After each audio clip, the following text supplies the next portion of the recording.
Oke, kembali lagi bersama kami di channel teori anime terpopuler.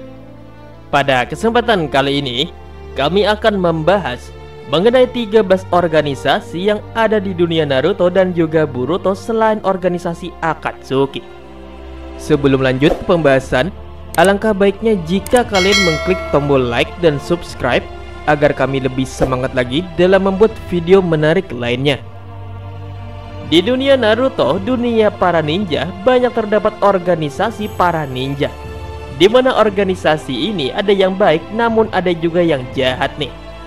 Kalau mendengar organisasi di Naruto, pasti kalian akan teringat dengan Akatsuki saja.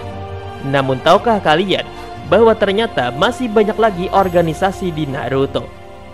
Oke, tanpa panjang lebar, ini dia 13 organisasi yang ada di dunia shinobi, dunianya Naruto, dan juga organisasi di dunianya Boruto. Check this out. Nomor 1, Otogakure. Bisa dibilang Otogakure adalah organisasi jahat pertama yang dimunculkan di Naruto. Walaupun organisasi ini bernamakan sebuah desa ninja, bahkan memiliki simbol ninjanya sendiri, faktanya Otogakure ini hanyalah desa ciptaan Orochimaru saja, di mana isinya pun tidak ada desa, melainkan hanya markas Orochimaru saja, dan warganya pun adalah pasukan Orochimaru saja yang jumlahnya sangat banyak. Jadi Otogakure ini lebih pantas disebut sebagai organisasi ketimbang sebuah desa, karena di dalamnya hanya terdiri dari pasukan yang siap bertempur saja, tanpa adanya warga sipil. Otogakure sendiri menjadi sebuah wilayah untuk Orochimaru mengembangkan penelitiannya tentang berbagai macam hal. Salah satunya adalah eksperimen yang menggunakan manusia. Otogakure juga menjadi desa atau organisasi pertama yang berhasil menyerang Konoha sampai membuat kerusakan yang cukup parah. Ya, walaupun Otogakure ini juga bekerja sama dengan desa Sunagakure untuk menyerang Konoha. Dan sebenarnya di sini Sunagakure hanya diperalat oleh Orochimaru yang menyamar sebagai Kazekage keempat. Nomor 2, Akatsuki. Nah, selanjutnya ada organisasi jahat lagi nih yang bisa dibilang adalah organisasi paling populer bagi para penggemar Naruto, yaitu organisasi Akatsuki. Akatsuki sendiri adalah sebuah organisasi yang memiliki tujuan untuk mengumpulkan 9 biju, di mana terdapat 10 anggota Akatsuki yang ialah ninja boronan ranking S. Para anggota Akatsuki ini bahkan sangat terkenal melebihi teman-temannya Naruto, dan bahkan banyak penonton yang menjadi penggemar anggota Akatsuki. Setiap anggota inti Akatsuki selalu diceritakan secara detail, sampai akhirnya mereka satu persatu berhasil dikalahkan dan tewas. Dan akhirnya organisasi Akatsuki ini pun hanya tersisa Tobe dan Zetsu saja, yang sebenarnya ialah pencipta Akatsuki jahat yang akhirnya memecahkan perang dunia shinobi keempat ini. Penampilan anggota Akatsuki sendiri sangatlah mencolok, yaitu mereka menggunakan jubah hitam dengan corak awan berwarna merah, serta simbol ikat kepala mereka yang dicoret, yang menandakan bahwa mereka adalah ninja pengkhianat. Nomor 3, Anbu. Anbu adalah sebuah pasukan khusus yang bergerak secara sembunyi-sembunyi. Dan biasanya tugas Anbu ini adalah membunuh atau menjadi pengawal dari balik bayangan. Anbu ini memiliki kemampuan ninjutsu yang sangat hebat, dan biasanya mereka adalah seorang ahli pedang. Dan di Konoha sendiri ada terdiri dari 2 Anbu. Anbu yang pertama adalah Anbu yang langsung di bawah naungan Hokage, dan satunya lagi adalah Anbuni yang berada di bawah naungan Danzo, di mana Anbuni ini bisa dibilang adalah Anbu jahat. Anbu sendiri diwajibkan untuk menutupi wajah mereka dengan topeng, dan juga menggunakan sebuah pakaian khusus untuk merahasiakan identitas mereka. Selain di Konoha, Anbu juga ada di desa lain, seperti desa Kirigakure, di mana Anbu Kirigakure pernah terlibat urusan dengan Utakata Jinchurike ekor 6. Nomor 4, Kepolisian Konoha. Kepolisian Konoha adalah sebuah organisasi yang menjaga keamanan di dalam desa saja. Misalkan saja kasus pencurian ataupun kejadian kriminal lainnya di dalam desa. Awalnya, Kepolisian Konoha ini dibentuk oleh Tobirama menggunakan klan Uchiha, dikarenakan Uchiha adalah klan yang ditakuti di desa Konoha, dan dengan saringan mereka juga bisa menggenjutsu seseorang. Namun ternyata tugas yang diberi Tobirama kepada klan Uchiha ini malah membuat klan Uchiha jadi dibenci oleh warga desa yang tidak suka mereka. Ditambah lagi, kediaman klan Uchiha dipindahkan ke pinggiran desa dengan alasan agar bisa mengawasi penjara desa, yang membuat klan Uchiha akhirnya ingin melakukan kudeta.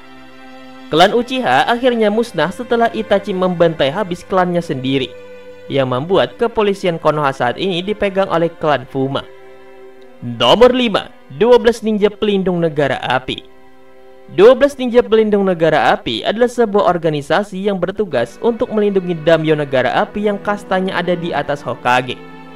Ke-12 ninja ini tidak berasal dari desa Konoha saja, melainkan juga ada dari desa lain yang masih termasuk wilayah negara api. Para 12 ninja pelindung ini harus pergi meninggalkan desa mereka dan mengawal daimyo negara api yang lebih banyak diincar daripada Hokage. Terlebih lagi, daimyo adalah warga biasa dan bukan seorang shinobi.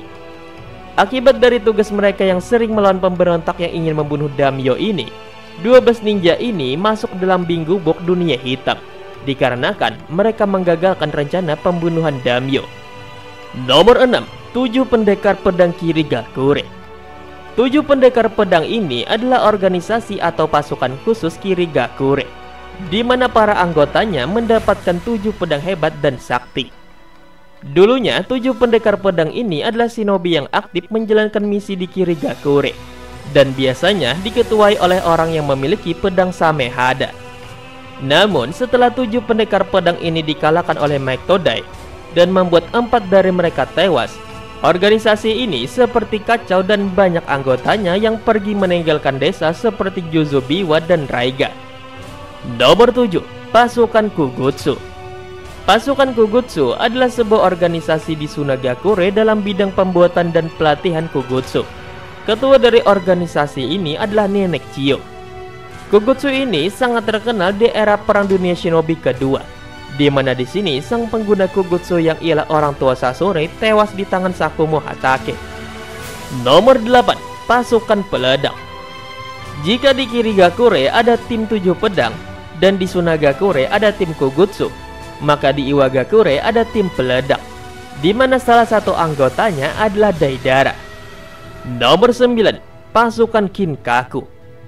Pasukan Kinkaku adalah sebuah organisasi pemberontak di Kumogakure, di mana mereka ini melakukan kekacauan saat Konoha dan Kumo ingin membangun hubungan yang damai.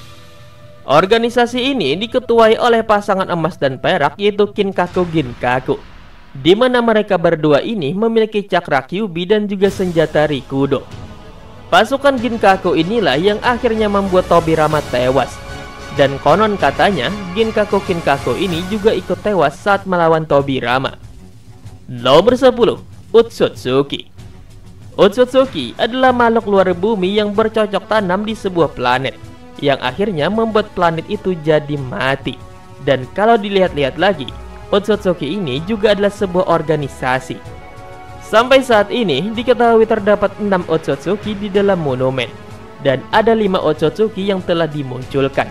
Dan sepertinya nih, jauh di sana ada peradaban Otsutsuki beserta pemimpin mereka. Nomor 12, Kara. Kara adalah sebuah organisasi di Boruto yang menjadi penjahat utama. Kara ini mirip dengan Akatsuki di era Naruto dulu, yaitu sama-sama bertujuan membuat pohon senju. Namun sekarang ini di manga Boruto hanya tersisa Kode saja yang masih aktif sebagai anggota Kara, dan sekarang ini Kode sedang menjaga jubinya Ishiki. Nomor 13, Bandit Mujina. Berbeda dengan Akatsuki dan Kara yang bertujuan untuk menghancurkan dunia, sesuai namanya, Bandit Mujina bertujuan untuk mengumpulkan harta rampasan. Namun sekarang ini sepertinya Bandit Mujina ini sudah bubar, dikarenakan pemimpin mereka yaitu Sojoji sudah tertangkap dan dikurung di desa Konoha. Nah, itulah pembahasan kami nih mengenai 13 organisasi yang ada di dunia Naruto dan juga Boruto ya guys ya. Dimana organisasi ini ya ada yang baik dan juga ada yang jahat. Jadi bagaimana nih menurut kalian guys? Apakah ada lagi organisasi selain yang disebutkan di dalam video ini tadi? Kalau ada, tulis jawaban kalian di kolom komentar di bawah ya. Terima kasih telah menonton, sampai bertemu kembali di video selanjutnya. Bye-bye.